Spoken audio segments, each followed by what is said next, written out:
This week, we're going to be coming up with a design for those people in your lives that have multiple pets. Now, if you've seen my past videos, you've seen that I do wooden pet names, which I absolutely love, but I have quite a few friends that have 3 or 4 pets. So I have come up with a design so they can have something handmade and personalized. Come along, let's see it.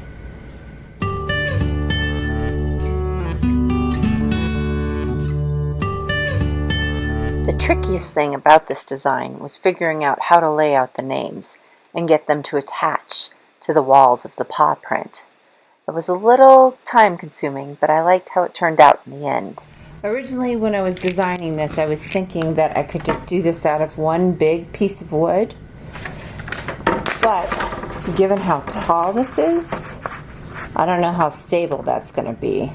So now I'm going to do, this even might be too thick, this size of wood and just the paw print with all the different dogs that they've had over the years, and then find a big chunk of Chechen to set it in.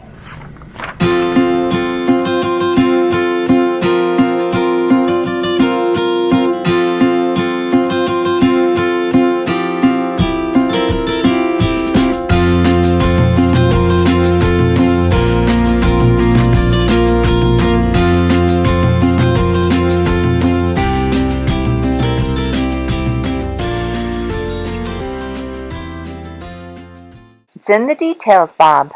Every single time I miss something where I'm supposed to drill a hole to try and thread my scroll saw blade in.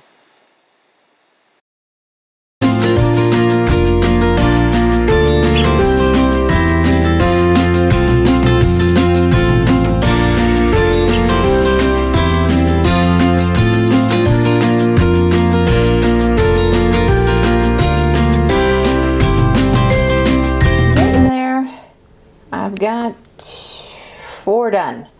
Then we got, oh, come on, focus, this big guy to do, and then the outer. But I need to stop because if you can see this, got a little off on this O here because I was singing. I sing in the shop like most people sing in the shower, and I got a little bit off key. And so did my O. I don't know if you can see this, but these tight turns are creating havoc with my scroll saw blade. I've got it tight, if you can hear the tension in that, but I am trying to take the turns way too fast, so then I'm sort of twisting the blade as I do it. So I'm going to do what I've been taught is to nibble little bites off. It's not the cleanest cut that I would normally like, but because these letters are so teeny tiny, I'm going to have to improvise a little bit. Let's see if I can do it.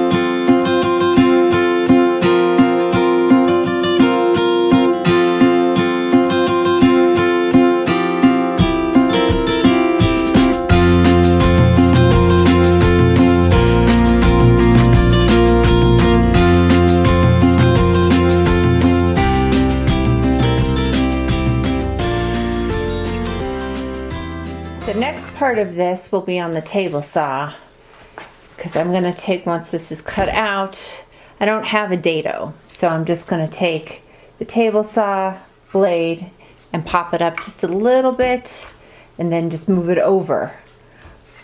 It's going to be a little tricky because it needs to stay flush against the fence. I was telling my husband about this the other day and I called it a gate. And he's like, no, it's a fence. You don't want your fence to fall down or open. So thus, it's a fence. Cracked me up.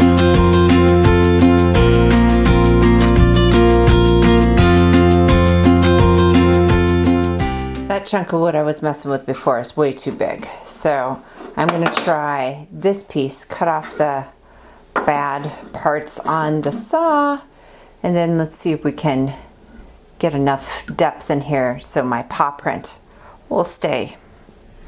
Another problem I'm having is this is my scroll saw blade sander that you usually thread and sand, but there's spots where I can't get it in. That's going to be problematic. I'm not quite sure how I'm going to fit. Like there's spots where I didn't quite commit as well as I should have, and they need sanding. But if I can't fit it in, all right, let's see.